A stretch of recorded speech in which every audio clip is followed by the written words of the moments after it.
Hello everyone, this is Shivangi. Welcome to Shiv classes. इस वीडियो में हम डिस्कस करने वाले हैं प्रशुल्क और कोटा के बीच में अंतर।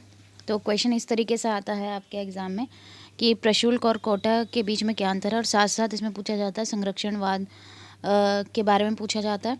तो पहले हम डिस्कस कर लेते हैं इनके बीच का डिफरेंस क्या है। प्रशुल्क को इंग्लिश में टैरिफ बोलते हैं, कोटा को कोटा ही बोलते हैं। तो आपको ध्यान रखना है कि अगर एग्ज़ाम में क्या लिखा आ रहा है, क्योंकि जो क्वेश्चन पेपर है वो दोनों मीडियम में आता है। ठीक है, difference between tariff and quota, तो आपको यही वाला डिफरेंस लिखना है। ठीक है, टैरिफ एंड कोटा, या फिर प्रशुल्क और कोटा लिखा है तो आपको ध्यान रखना है कोटा, आप ध्यान रखना ना, टैरिफ एंड कोटा। तो अब देख लेते हैं इनके बीच का डिफरेंस।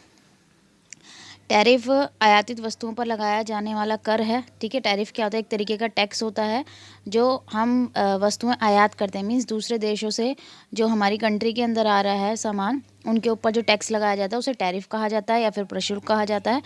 कोटा सरकार द्वारा परिभाषित विदेशों में उत्पादित और घरेलू स्तर पर बेचे जाने वाले माल की मात्रा पर सरकार द्वारा परिभाषित एक सीमा है। और कोटा क्या है? नाम से ही पता लगा, एक लिमिट लगा दी है। तो जो हम विदेशों में उत्पादित और घरेलू स्तर पर बेचे जाने और मतलब विदेशों में वो बन रहे हैं सामान और उसको घरेलू बाज़ार में बेचा जा रहा है, तो उसकी मात्रा पे क्या कर देता है गवर्नमेंट?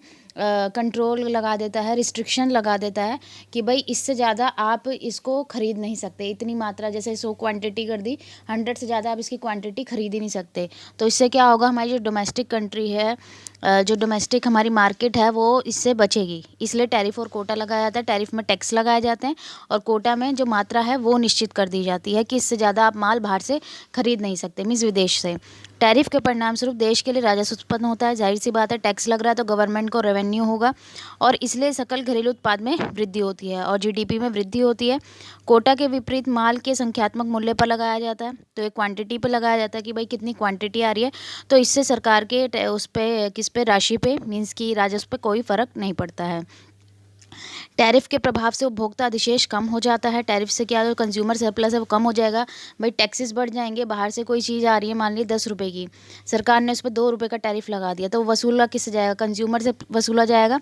तो यहाँ पर कंज्यूमर सरप्लस, जिसे उपभोक्ता अधिशेष बोलते हैं, वो कम हो जाएगा क्योंकि आपके लिए वो चीज़ें महंगी हो जाएंगी। टैरिफ लगाया क्यों जाता है? कि बाहर की चीज़ों की डिमांड कम हो जाए और अपनी डोमेस्टिक इकॉनमी को बचाने के लिए। ठीक है, अपनी घरेलू जो अर्थव्यवस्था है उसको बचाने के लिए, ताकि हम अपने ही देश का सामान खरीदें, विदेशी सामान ना खरीदें। ठीक है, जबकि उत्पादक का अधिशेष बढ़ जाता है और यहाँ उत्पादक का अधिशेष बढ़ जाता है। ठीक है, दूसरी ओर कोटा के परिणाम स्वरूप उपभोक्ता अधिशेष में गिरावट आती है और कोटा के परिणाम स्वरूप भी क्या होता है? उपभोक्ता अधिशेष में गिरावट आती है। क्यों? क्योंकि जो अमाउंट है वो यहाँ पे कम हो जाती है, तो लिमिटेड अमाउंट में आपको वो क्वांटिटी मिल रही है। टैरिफ के संग्रह से उत्पन्न आय सरकार का राजस्व है। तो टैरिफ से जो संग्रह होता है उससे क्या होता है? वो सरकार का क्या है? राजस्व है। इसके विपरीत कोटा के मामले में व्यापारियों को संग्रह से अतिरिक्त आय प्राप्त होगी। और कोटा में क्या होगा? व्यापारियों को अगर संग्रह ज़्यादा से ज़्यादा वो खरीदेंगे तो उन्हें आय प्राप्त होगी। ठीक है, अगर कोटा के मामले में जितनी अमाउंट बढ़ेगी, कि सरकार अगर 100 से 150 कर दे तो उनकी आय बढ़ेगी, अगर कम कर देंगे तो कम हो जाएगी। तो ये 4 डिफरेंस थे। आई होप आपको क्लियर हो गया होगा प्रशुल्क क्या होता है और कोटा क्या होता है। आई होप इस वीडियो से आपको हेल्प मिलेगी। अगर वीडियो अच्छी लगी हो तो like it, share it and subscribe my channel. Thank you.